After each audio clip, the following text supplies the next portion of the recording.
బహుశా గత దశాబ్ద కాలంలో డ్వాక్రా సంఘాల గురించి పూర్తిగా మర్చిపోయాము. ఆనాడు శాసనసభ్యుడిగా ఉండి కూడా 2004 నుంచి 14 వరకు ఉన్నటువంటి ఆనాటి కాంగ్రెస్ ప్రభుత్వ హయాంలో రాష్ట్ర వ్యాప్తంగా పెద్ద ఎత్తున డ్వాక్రా సంఘాలకు పెద్దపీట వేసి వడ్డీ లేని రుణాలిచ్చి మీ అందరినీ కంటికి రెప్పలా కాపాడుకున్నటువంటి ఆనాటి కాంగ్రెస్ ప్రభుత్వంలో మొదలుపెట్టిన ఈ కార్యక్రమం రాష్ట్రం ఏర్పడిన తర్వాత దశాబ్ద కాలం మహిళల గురించి పూర్తిగా మర్చిపోయారు ఆనాటి టిఆర్ఎస్ ప్రభుత్వం. కనీసం మాట మాత్రమైనా ఎప్పుడైనా డ్వాక్రా సంఘాల గురించి, ఇందిరా క్రాంతి పథకం గురించి మాట్లాడదామనంటే సమయం కూడా ఇచ్చేవాళ్ళు కాదు. లక్షల కోట్ల అప్పు తెచ్చారు. 7 లక్షల కోట్ల పైబడి అప్పు తెచ్చారు. 10 సంవత్సరాల బడ్జెట్ ఆదాయము ఈ అప్పులు తెచ్చిన లక్షల కోట్లు పందికొక్కుల్లాగా తిన్నారు తప్ప రాష్ట్రంలో ఉన్నటువంటి మహిళలకి వాళ్ళ ఆర్థికంగా నిలబెడదామనేటువంటి ఆలోచన ఏమాత్రం చేయనటువంటి ఆ ప్రభుత్వ హయాన్ని కూడా చూశాను నేను. మీ అందరి ఆశీస్సులతో, మీ అందరి దీవెనలతో ఇందిరమ్మ రాజ్యం రావాలి, వస్తే మాకు మేలు జరుగుతుందని ఆశించినటువంటి మీ అందరి కలల్ని నిజం చేయటం కోసం ఈనాటి కాంగ్రెస్ ప్రభుత్వం ఇందిరమ్మ రాజ్యం ప్రజా ప్రభుత్వం ఈ ముఖ్యమంత్రి రేవంత్ రెడ్డి గారి నాయకత్వంలో యావత్ రాష్ట్ర మంత్రిమండలి మొత్తం ఒకటే విధానపరమైన నిర్ణయం చేసింది. ఈ రాష్ట్రంలో సగం పైన జనాభా మహిళలు ఉన్నారు. వాళ్ళు ఆర్థికంగా నిలదొక్కునేటట్టు చేస్తేనే మనం న్యాయం చేసినటువంటి వాళ్ళు అవుతాం. ఎన్ని ఇబ్బందులున్నా వాళ్ళందరికి కూడా వడ్డీ లేని రుణాల్ని పెద్ద ఎత్తున పారిశ్రామికవేత్తలు చేయడానికి 20,000 కోట్ల రూపాయలు ఈ సంవత్సరం టార్గెట్ గా పెట్టుకొని చేయాలని చెప్పి ఇదే వేదిక నుంచి ముఖ్యమంత్రి ఆనాడు స్లోగన్ ఇస్తే రాష్ట్రంలో ఉన్నటువంటి వాళ్ళందరూ నవ్వారు. ఇది సాధ్యమా అన్నారు. సంవత్సరానికి 20,000 కోట్లట వడ్డీ లేని రుణాలు ఈ కాంగ్రెస్ ప్రభుత్వం ఇస్తుందట. ఇక్కడ నుంచి పెద్ద స్లోగన్ ఇచ్చారు ఈ ముఖ్యమంత్రి, ఇది సాధ్యమా అని. ప్రతి వాళ్ళు, ముఖ్యంగా టిఆర్ఎస్ పార్టీకి 10 ఏళ్లు పందికొక్కులాగా రాష్ట్ర ఖజానాని బొక్కినటువంటి వాళ్ళు నవ్వుతూ మాట్లాడారు. ఈరోజు ఆ నవ్వినటువంటి వాళ్ళందరికీ బుద్ధి చెప్పేటట్టుగా కేవలం 20,000 కోట్లు కాదు, 21,000 కోట్లు ఇప్పటికే ఈ రాష్ట్ర ప్రభుత్వం మహిళా సంఘాలకి వడ్డీ లేని రుణాల్ని దాటించి ఈరోజు రికార్డు చేసినటువంటి వాస్తవ విషయాన్ని ఈ సందర్భంగా ఇక్కడి నుంచే మీ దృష్టికి తీసుకొని వస్తా ఉన్నాను. 21,000 కోట్ల రూపాయలంటే ఒక సంవత్సర కాలంలో ఆషామాషి కాదు. ఎంతో నిబద్ధత, ఎంతో సంకల్పం, పట్టుదల, ఎట్టి పరిస్థితుల్లో చేయాల్సిందే అనేటువంటి ఒక లక్ష్యం ఉంటే తప్ప ఇది సాధ్యమయ్యేటువంటి పని కాదు. కేవలం వడ్డీ లేని రుణాలు ఇచ్చి వాళ్ళకేదో డబ్బులు ఇచ్చి వదిలేద్దామనంటే ఇచ్చిన డబ్బులు ఎక్కడ పెట్టుకుంటారో తెలియదు. వాళ్ళకి వ్యాపారాన్ని కూడా చూపించాలనేటువంటి ఆలోచనతో రాష్ట్ర వ్యాప్తంగా ఈరోజు పెద్ద ఎత్తున అనేక కార్యక్రమాలు ఈ రాష్ట్ర ప్రభుత్వం చేపట్టింది. మహిళలందరికీ ఉచితంగా బస్సులో ప్రయాణం చేయించడానికి ఓ పథకాన్ని ఇచ్చింది. ఆ పథకం ఒక్కటే కాదు, వాళ్ళు తిరిగేటువంటి బస్సులు, ఆర్టీసీ సంస్థకు చెందినటువంటి బస్సులు కూడా మీ ద్వారా కొనుగోలు చేపించి వాటిని, అదే బస్సుల్ని ఆర్టీసీకి అద్దెకిచ్చి అక్కడి నుంచి మళ్ళీ రాబడి మీకు వచ్చేటట్టుగా చేసేటువంటి కార్యక్రమాన్ని కూడా ఒక ఎంఓ చేసి ఆర్టీసీకి దాదాపు బస్సులు 600 బస్సులను కొనిపించినటువంటి ఘనత బహుశా ఈ భారతదేశ చరిత్రలో ఎక్కడా కూడా లేదని చెప్పడానికి నాకు ఎటువంటి సందేహం లేదు. 600 బస్సులు గ్రామీణ ప్రాంతాల్లో రూపాయి రూపాయి పోగేసుకునేటువంటి మహిళలు ఈరోజు బస్సులు యజమానులు అయ్యారు. అట్లాగే రాష్ట్ర వ్యాప్తంగానే కాదు దేశవ్యాప్తంగా కూడా ఈరోజు వెలుగులు నింపేటటువంటి న్యూ ఎనర్జీ పాలసీ తీసుకొని వస్తే అది టాటాలకో బిర్లాలకో సంబంధించినటువంటి పారిశ్రామికవేత్తలు పోతా ఉంటే ముఖ్యమంత్రి గారు ఎనర్జీ శాఖ చూస్తున్న నన్ను పిలిచి, అట్లాగే సీతక్క గారిని పిలిచి, మనం ఈ ప్రభుత్వం మహిళలకు డబ్బులు ఇస్తా ఉన్నాం, కరెంటు మీరు కొంటా ఉన్నారు, ఆ పెట్టే పరిశ్రమలు మహిళలకు ఇస్తే వాళ్ళు పరిశ్రమలు పెడతారు, ఆ పరిశ్రమల ద్వారా కరెంటు మీరే కొనండి, మళ్ళీ వాళ్ళకి ఆదాయం వచ్చేటట్టుగా చూడండి అని చెప్పి 1000 మెగావాట్లని సోలార్ పవర్ ద్వారా ఉత్పత్తి చేసేటువంటి 1000 మెగావాట్ల పవర్ని మహిళల కోసం ఎంఓయూ చేసి ఈరోజు రాష్ట్ర వ్యాప్తంగా దేశంలో మొట్టమొదటిసారి సోలార్ పవర్ని డ్వాక్రా సంఘాల ద్వారా ఉత్పత్తి చేసేటువంటి కార్యక్రమం, ఒక చారిత్రాత్మకమైనటువంటి కార్యక్రమాన్ని ఈరోజు రాష్ట్ర ప్రభుత్వం మీకోసం మొదలుపెట్టిందని చెప్పడానికి కూడా గర్విస్తా ఉన్నాం, సంతోషిస్తా ఉన్నాం.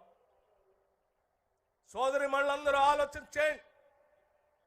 మీకు గ్రామీణ ప్రాంతాల్లో పిల్లలను చదివించుకోవడానికో, లేకపోతే ఇల్లు బాగు చేయించుకోవడానికో, లేకపోతే ఇంకో ఏదో చేయించుకోవడానికో వడ్డీకి 10 రూపాయలకో 7 రూపాయలకో అక్కడికో ఇక్కడికో పోయి వడ్డీలు తెచ్చుకొని ఆ వడ్డీలు కట్టలేక పేద మధ్యతరగతి కుటుంబాలకు సంబంధించినటువంటి మహిళలు బాధపడుతున్నటువంటి దుష్టాంతం నుంచి ఈరోజు మీకు వడ్డీ లేని రుణాలని ఈ రాష్ట్ర ప్రభుత్వం మీకోసం అండగా ఉంటుందని చెప్పి ఎవరు 10 రూపాయలకు వడ్డీ తెచ్చుకోవాల్సిన అవసరం లేదని చెప్పి ఆ వడ్డీని కూడా రాష్ట్ర ప్రభుత్వమే కడుతూ 21,000 కోట్ల రూపాయలని ఇన్ని లక్షల మంది మహిళలకు ఒప్పజెప్పి ఈరోజు రాష్ట్రంలో మహిళలు మీరే ఈ రాష్ట్ర ఆర్థిక అభివృద్ధికి పునాదులు కావాలని చెప్పి ఆలోచన చేసి ముందుకు పోతా ఉన్నాం.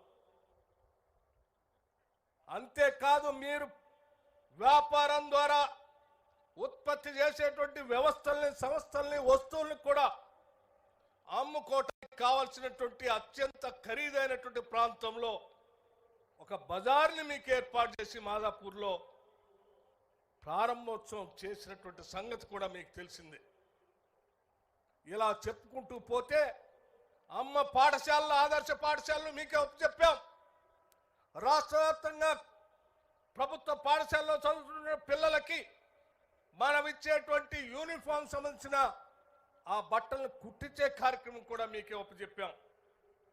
ఎక్కడ ఏ చిన్న అవకాశం దొరికినా, ఏ ప్రభుత్వ కార్యాలయంలోనైనా క్యాంటీన్లు పెట్టించేటువంటి కార్యక్రమం ఉంటే కూడా ఆ కార్యక్రమం కూడా మీకే ఒప్పచెప్పాం. అంతిమంగా మా అందరి ఆలోచన ఒక్కటే, ఈ రాష్ట్రంలో మహిళ తలెత్తుకొని మహాలక్ష్మిలాగా ఎదగాలి, తిరగాలి, గౌరవంగా బతకాలనేదే ఏ ఇందిరమ్మ రాజ్యం యొక్క ఆలోచన, లక్ష్యం కూడా. ఇన్ని 7 లక్షల కోట్ల పైబడి అప్పులుంటే కూడా 21,000 కోట్ల రూపాయలు మేము వడ్డీ లేని రుణాలు ఇచ్చాము కదా. ఆనాటి ఆర్థిక శాఖ మంత్రిగా ఉన్నటువంటి హరీష్ రావు గారు బడతలాగా పెరిగాడు, కానీ 7 లక్షల కోట్ల రూపాయల్లో లేకపోతే 10 సంవత్సరాల బడ్జెట్ గురించి ఒక 10,000 కోట్ల రూపాయల మీ గురించి ఆలోచన చేసి వడ్డీ లేని రుణాలు ఏమన్నా ఇచ్చాడా? ఏమైంది ఆ రోజు?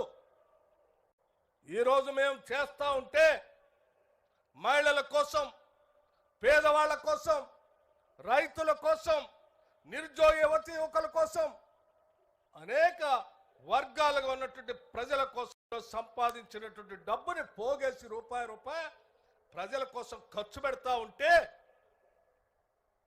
ఈరోజు చూస్తూ ఉండలేక, అయ్యో రాష్ట్రం బాగుపడిపోతుంది, ఈ ప్రభుత్వం అంతా కూడా సంక్షేమ కార్యక్రమాలు చేస్తూ ఉంది, వీళ్ళన్నీ చేస్తే సమాజం మేల్కొని బాగుపడితే మా దగ్గర గులాంగిరి చేసేటువంటి వాళ్ళు ఎవరు మిగలరు కదా.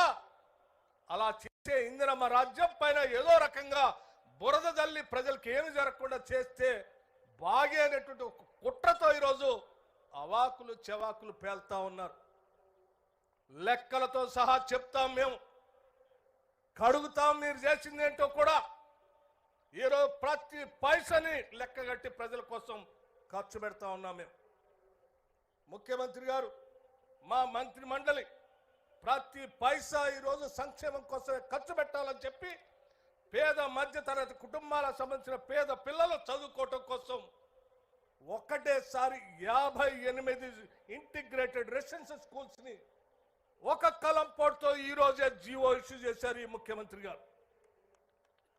ఒక్కొక్క రెసిడెన్షియల్ స్కూలు బహుశా మీరు కళలో కూడా ఊహించి ఉండరు. ఈ ఆనాటి టిఆర్ఎస్ ప్రభుత్వంలో చదువుకున్నటువంటి వాళ్ళందరూ అమెరికానో లేకపోతే అత్యంత విలాసవంతమైన పాఠశాలలో డబ్బులు కట్టి చదువుకున్నారు తప్ప పేద ప్రజల గురించి ఆలోచన చేయలే. 7 లక్షల కోట్ల అప్పు తెచ్చావు, ఏ ఒక్క రోజైనా ఒక ఇంటిగ్రేటెడ్ రెసిడెన్షియల్ స్కూల్ కట్టమని ఆలోచన చేశావా?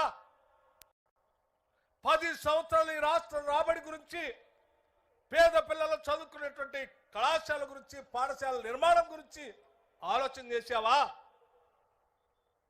ఈరోజు చాకలి ఐలమ్మ గారి పేరు మీద, ఈ తెలంగాణ వీర వనిత పేరు మీద దాన్ని పెద్ద ఎత్తున అభివృద్ధి చేయాలని చెప్పి ఆనాడు ముఖ్యమంత్రి గారు ఆ మహిళా యూనివర్సిటీకి వీర వనిత చాకలి ఐలమ్మ అని నామకరణం చేయటమే కాకుండా ఆ కళాశాలలో పేద బడుగు బలహీన వర్గాలకు సంబంధించినటువంటి పిల్లలు చదువుకుంటారు, దానికోసం ఎంత ఖర్చు అయినా పర్వాలేదు 500 కోట్ల రూపాయలకైనా ఖర్చు పెడదామని చెప్పి వారు ప్రత్యేకంగా విజిట్ చేసి మరీ నాకు చెప్పి డబ్బులు రిలీజ్ చేయాలని చెప్పి ప్రత్యేకంగా రిలీజ్ చేపిస్తున్నటువంటి పరిస్థితి ఈరోజు నేను చాలా సంతోషిస్తా ఉన్నాను. మహిళా దినోత్సవ సందర్భంగా మహిళల కోసం ఈ రాష్ట్ర ప్రభుత్వం, ముఖ్యమంత్రి మహిళలకు అభ్యున్నతి కోసం ఇంత పెద్ద ఎత్తున ఆలోచన చేస్తున్నటువంటి ప్రభుత్వంలో పనిచేస్తున్నందుకు కూడా మీలాగా గాలి కబుర్లు చెప్పట్లేదు.